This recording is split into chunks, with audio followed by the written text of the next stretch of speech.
사랑과 은혜가 많으신 하나님 아버지, 저희에게 교회를 선물로 주셔서 감사합니다. 이 세상을 살아가는 것이 쉽지 않고 힘들고 어려운 일이 참 많이 있지만 교회 공동체와 함께 더불어 살아가며 은혜와 위로를 얻게 하신 것 감사합니다. 비전교회가 더욱더 건강한 교회가 되게 하셔서 비전교회 모든 지체가 비전교회 공동체 안에서 하나님이 주시는 은혜와 위로를 풍성히 누릴 수 있도록 도와주십시오. 이 시간 또한 구약 파노라마 말씀 함께 공부할 때 하나님 말씀 깨우쳐 주시고 하나님께서 알려주신 하나님의 뜻을 따라 살아가는 저희들이 되게 하여 주십시오. 오늘 또 오후에 심상희 집사님의 따님인 이성경 자매 또 가게 개업 예배를 하려고 합니다. 하나님 우리 성도들이 함께 축하하며 또 위로하며 기도하는 시간 되게 해주시고 이 사업장 가운데 하나님께서 은혜를 더하시고 특히 우리 신집사님 가정에 아직 예수님을 영접하지 않은 가족들이 하나님께로 돌아오는 그런 계기가 되게 하여 주십시오. 예수님의 이름으로 기도합니다. 아멘. 네, 오늘은 구약 파노라마 세 번째 시간이고요. 제목은 노아와 그의 후손들입니다. 여러분 흔히 이제 창세기라고 알고 있잖아요, 그죠? 여러분 창세기의 영어 성경 제목이 뭔지 아세요? 네, 제네시스입니다. 제네시스. 그러면 이 히브리어 제목은 뭘까요? 네, 히브리어 제목은 톨레도트거든요. 근데 톨레도트 뜻이 뭔지 압니까? 족보입니다. 족보.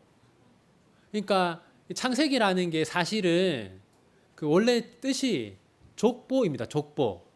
그래서 창세기라고 할 때 이거는 이제 그 창세기 1장 1절 보면요. 거기 톨레도트라는 말이 나오거든요. 무슨 말이냐면 세상 모든 만물의 족보다 이런 뜻입니다. 그 다음에 여러분 또 성경 보면 또 가인의 족보, 아담의 후손들의 족보 막 나오잖아요.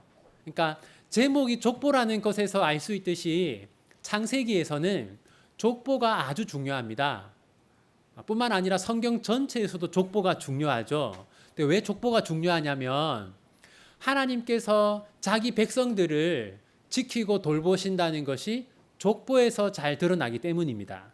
우리가 오늘 살펴볼 본문에서도 그런 내용들이 잘 드러나는데요. 한번 보겠습니다. 1번, 하나님은 노아에게 어떤 계획을 가지고 계십니까? 교재는 다 가지고 계시죠? 네.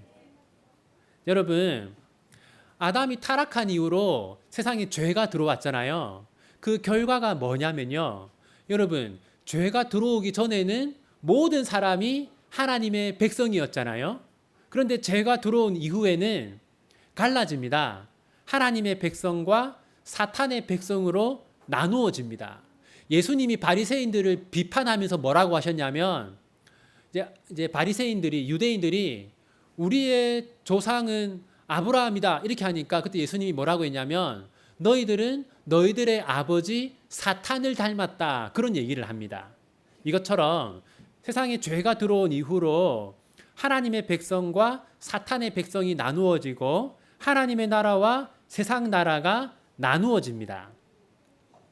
그리고 여러분, 이 하나님 나라를 상징하는 사람이 누구냐면 아벨입니다. 아벨. 그리고 세상 나라를 상징하는 사람은 가인이죠. 이렇게 세상에 죄가 들어온 이후로 하나님의 백성과 세상의 백성이 나누어집니다. 자, 그런데 가인이 아벨을 죽이죠. 그래서 성경에 보면 뭐라고 되어 있냐면 하나님이 가인이 죽인 아벨 대신에 셋을 주셨다라고 합니다. 그러니까 이제 그 하나님 나라의 족보는 셋이 이어가는 거죠. 그래서 셋의 후손들을 뭐라고 하냐면 하나님의 아들들이라고 하고 가인의 후손들을 뭐라고 하냐면 사람의 딸들이라고 합니다. 우리 이 말씀 함께 읽겠습니다. 하나님의 아들들이 사람의 딸들의 아름다움을 보고 자기들이 좋아하는 모든 여자를 아내로 삼는지라. 여러분, 자, 그래서 하나님의 아들들은 누구라고요? 누구의 후손들? 셋의 후손들이고 하나님의 백성들, 그리고 사람의 딸들은 누구의 후손? 가인의 후손. 그러니까 지금 이 말씀이 의미하는 것은 지금까지 믿음을 지켜오던 셋의 후손들이 가인의 후손들과 결혼을 하면서 믿음을 버리기 시작했다, 그 말을 하는 겁니다. 즉 셋의 후손들은 그 시대의 교회인 것이죠. 그런데 이제 교회가 타락해가지고 이 세상 사람들하고 섞여서 살아가는 그런 걸 말하고 있는 겁니다. 자, 그때 하나님이 한 말씀인데 함께 읽겠습니다. 그러나 너와는 내가 내 언약을 세우리니 너는 내 아들들과 내 아내와 내 며느리들과 함께 그 방주로 들어가고, 이제 하나님의 백성들, 그러니까 셋의 후손들도 믿음을 다 버리고 오직 누구의 가정만 남았어요? 노아의 가정만 남았습니다. 그래서 하나님은 세상을 심판하시고 노아와 함께 새로운 시대를 시작하려는 계획을 가지고 계셨어요. 1번 질문의 답은 그러니까 이거죠. 노아와 함께 새로운 시대를 시작하려고 하셨다.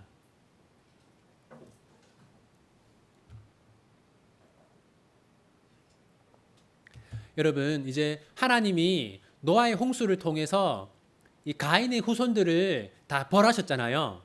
그죠? 그러면 이제 세상 나라가 다 사라진 것인가? 그렇지 않습니다.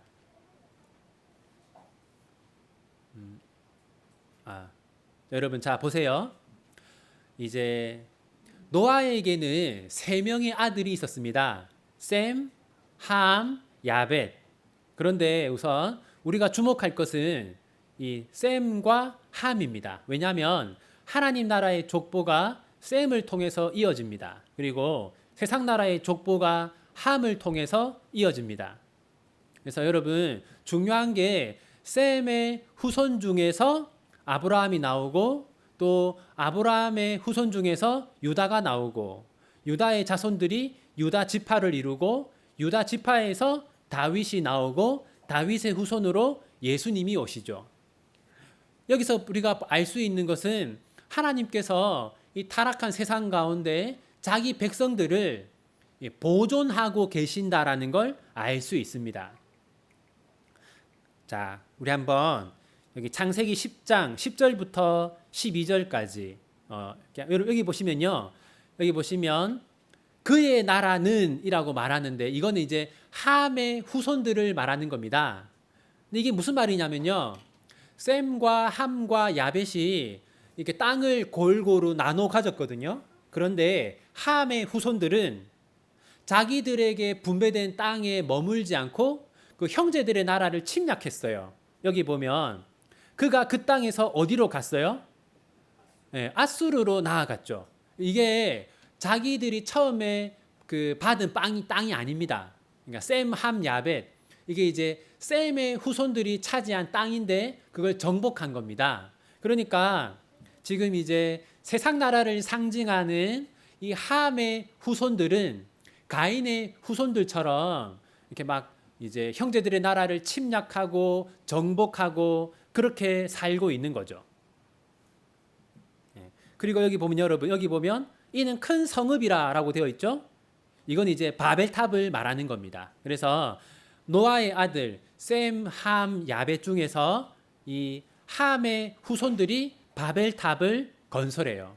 여기서 뭘 알 수 있냐면 하나님이 가인의 후손들을 노아의 홍수로 심판했는데, 그런데 하나님의 백성이었던 노아의 후손들 중에서 또 누가 나왔냐면 이 죄인들이 나왔다는 거예요. 그러니까 무슨 말이냐면 우리가 이 땅을 사는 동안 절대로 죄는 사라지지 않는다라는 걸 알 수 있습니다.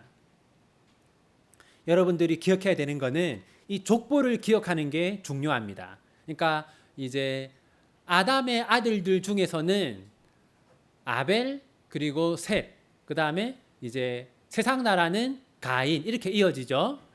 노아의 세 아들 셈, 함, 야벳 중에서는 하나님의 나라는 셈의 후손을 통해, 세상 나라는 함의 후손을 통해 이어진다. 이걸 기억하는 게 중요합니다. 자, 세 번째, 니므롯이 바벨탑을 쌓은 이유는 무엇입니까? 이 니무롯은 누구의 후손이라고요? 네, 함의 후손입니다. 여러분 한번 같이 읽겠습니다. 또 말하되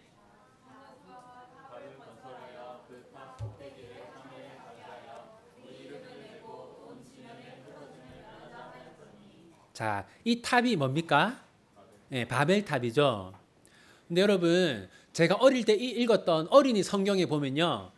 거의 90% 뭐라고 되어 있었냐면 하늘에 닿을 만큼 높은 건물을 만들어서 하나님이 그때 사람들의 그 교만을 심판했다 이렇게 되어 있었어요.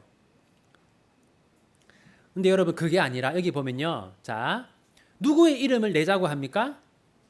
우리 이름을 내자. 여러분 하나님의 나라는 하나님의 이름만 드러내야 하는데 지금 이 세상 나라 사람들은 자신들의 이름을 내려고 합니다. 바로 이것이 하나님이 심판하신 이유입니다.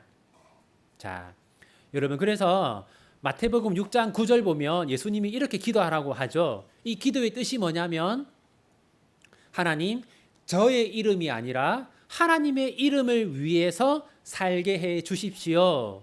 그렇게 기도하라는 뜻이거든요.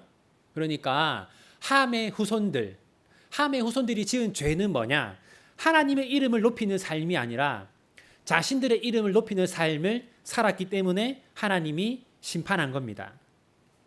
그런데 여러분 어린이 성경 보면 이렇게 나와 있어요. 그리고 지금도 어떤 주석은 이렇게 되어 있거든요. 이건 여러분 말도 안 되는 겁니다. 왜냐? 그러면 여러분 자 이렇게 바벨탑이 하늘에 닿을 만큼 높은 건물이어서 하나님이 그 교만을 심판한 거다라고 하면 여러분 이 건물 이름 뭡니까? 네, 롯데타워. 자 여러분 그러면은 하나님이 이 건물은 왜 벌하지 않으십니까? 이 건물 이름 아세요? 네? 두바이에 있는 하여튼 그런 거 있습니다. 네, 여러분. 그러면 하나님이 이런 건물은 왜 심판하지 않을까요? 그러니까 하늘에 닿을 만큼 높은 건물이어서 하나님이 그 교만을 심판했다라는 건 잘못된 해석인 겁니다. 여러분, 자 보세요. 여러분 생각해 보세요. 왜 도시를 높이 지었을까요? 왜 높이 지었을까요? 사람들이 더 많이 살기 위해서. 한 50점. 네? 경치를 잘 보려고. 여러분 자, 지금 이제 주택 단지인데 미국에 있는 주택 단지입니다. 제가 미국에 가본 적은 없지만 미국은 대부분 이렇게 1층이나 또는 2층 주택으로 되어 있다고 해요. 그런데 우리나라는 그렇지 않죠. 우리나라는 이렇잖아요. 우리나라는 이렇습니다. 여러분 왜 미국 같은 나라는 저렇게 1층 높으면 2층 주택으로 되어 있는데 우리나라는 저렇게 높은 아파트를 다 지어서 살까요? 맞습니다. 네. 땅이 우리나라 영토가 이렇게 집을 지을 만한 영토가 많지 않기 때문이죠. 그러면 여러분 바벨탑을 세울 때 그런 땅이 넘쳤을까요? 아니면 아주 없었을까요? 아닙니다, 여러분. 그때는 인구도 아주 작았고 그때나 지금이나 땅은 같은데 인구가 아주 작았기 때문에 그때는 여러분 집을 지을 만한 땅이 많았어요. 그러니까 1층짜리 그냥 집을 지어도 상관없는 겁니다. 그런데 왜 높은 건물을 지었을까요? 흩어지지 않으려고. 그것도 맞습니다. 네, 이건 80점. 네, 보세요, 여러분. 여러분 하나님이 어떻게 심판했어요? 홍수로 심판했죠. 그렇죠. 이제 보세요. 여기 보면 1층은 다 잠겼잖아요. 근데 저 위에 있는 건물들은 멀쩡하지 않습니까? 그러니까 사람들이 이제 이런 생각을 한 거예요. 이제 하나님이 우리를 또 홍수로 심판해도 우리는 그 홍수를 견딜 수 있는 건물을 짓겠다. 이런 교만한 생각을 한 겁니다. 그래서 높은 건물을 지었던 것이고 바로 그것을 하나님이 심판하신 것이죠. 4번 니무롯의 계획은 어떻게 되었습니까? 자, 여호와께서 거기서 그들을 온 지면에 흩으셨으므로 그들이 그 도시를 건설하기를 그쳤더라. 하나님이 심판하셨죠. 네. 자, 그래서 하나님이 그 도시 이름을 뭐라고 했냐면 바벨이라고 했는데, 여러분 바벨의 뜻이 뭐냐? 오, 맞습니다. 네, 네. 혼잡하다, 혼돈스럽다, 그런 뜻입니다. 네. 자, 이제 우리가 오늘 살펴본 이 본문을 통해서 알 수 있는 건 뭐냐면 크게 세 가지 정도를 생각해 볼 수 있어요. 첫 번째는 여러분, 이 땅에서 죄는 사라지지 않는다라는 겁니다. 노아의 홍수를 통해서 타락한 사람들을 모두 심판했거든요. 그리고 의롭게 살았던 노아의 가정만 남았어요. 그러면 이제 죄인들이 다 사라졌느냐? 그게 아니라 노아의 아들들 중에서, 노아의 후손들 중에서 또 이 사탄의 백성들이 나왔습니다. 뭘 알 수 있냐면 이 땅에서는 죄가 사라지지 않는다라는 겁니다. 뿐만 아니라 여러분, 우리 마음속에서도 절대로 죄는 사라지지 않습니다. 그래서 여러분, 우리는 날마다 죄와 싸워야 하는데요. 어디에 있는 죄와 싸워야 합니까? 우리 안에 있는 죄와 싸울 뿐만 아니라 우리 밖에 있는 죄와도 싸워야 합니다. 그러니까 밖에서 우리를 유혹하잖아요. 그것과 싸워야 하고, 또 우리 안에서 우리를 유혹하는 우리의 죄성과 우리는 항상 싸워야 합니다. 두 번째, 사람에게는 자기 이름을 높이려는 본성이 있다는 겁니다. 노아의 홍수 이후에도 사람들은 자기 이름을 높이기 위해서 바벨탑이라고 하는 건물을 지었습니다. 근데 그런 본성이 우리에게도 있단 말이죠. 그래서 우리는 항상 겸손하려고, 또 하나님만을 높이려고 노력해야 합니다. 세 번째는 사람의 영광을 추구하면서 살아가면 하나님께서 무너뜨리신다라는 겁니다. 바벨탑, 사람들이 자기들의 이름을 높이고 또 하나님이 심판하셔도 안전할 그런 공간을 만들려고 했지만 하나님이 심판했습니다. 그래서 사람의 영광을 위한 것, 하나님의 뜻과 상관없는 계획은 반드시 무너진다라는 것을 우리가 알 수 있습니다.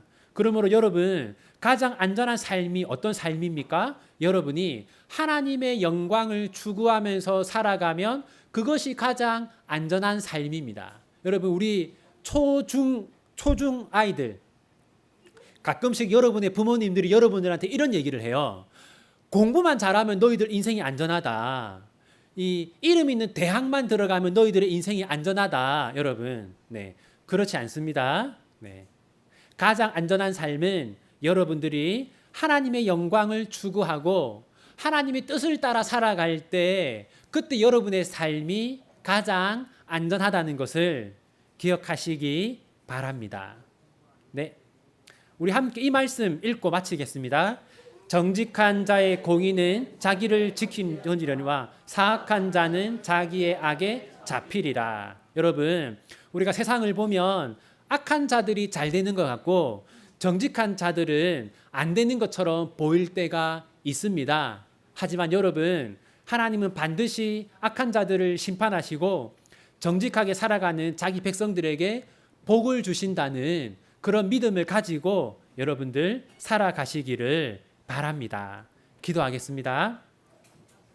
하나님 아버지, 오늘은 노아의 홍수 이후에 또 노아의 후손들에 대해서 살펴보았습니다. 하나님이 홍수로 죄를 심판하셨지만 죄는 사라지지 않았습니다. 하나님, 그것처럼 우리의 마음속에 또 이 세상에 죄는 항상 자리를 잡고 있습니다. 하나님, 우리를 유혹하고 우리를 넘어뜨리려고 하는 그 죄의 유혹을 저희들이 항상 극복하고 이길 수 있도록 도와주십시오. 저희들이 죄에 미혹되어서 저희들의 사사로운 영광을 추구하지 않게 하시고 오직 하나님만을 높이며 하나님의 뜻을 따라서 살아가는 우리 비전교회 성도들이 다 되게 하여 주십시오. 하나님, 오늘부터 시작되는 이 한 주간에도 비전교회 성도들의 가정을 지켜주시고 자녀를 지켜주시고 사업장을 지켜주시고 또 그 직장 가운데에도 하나님 함께하여 주십시오. 몸과 마음을 지켜주셔서 건강하게 하시고 평안케 하시고 늘 하나님과 동행하는 복된 인생들이 다 되게 하여 주십시오. 특별히 저희들의 어린 자녀들을 위해서 기도합니다. 하나님, 타락한 세상의 문화는 학교 안에도 어린 또래 문화 속에도 자리를 잡고 있습니다. 이 어두운 세상 속에서 우리의 자녀들이 믿음을 지키며 거룩하게 자라날 수 있도록 도와주시고 또 건강과 지혜를 주셔서 하나님의 일꾼으로 잘 예비될 수 있도록 도와주십시오. 하나님, 비전교회 성도들 가운데 새롭게 사업을 시작하는 분들이 있고 또 사업의 장소를 이전한 분들이 있고 또 하나님, 몸과 마음의 질병으로 고통받고 있는 분들이 있습니다. 하나님께서 한 명 한 명 헤아리시고 은혜를 더하시고 고쳐주시기를 복되게 하시기를 소원합니다. 이 모든 것 예수님의 이름으로 기도합니다. 아멘.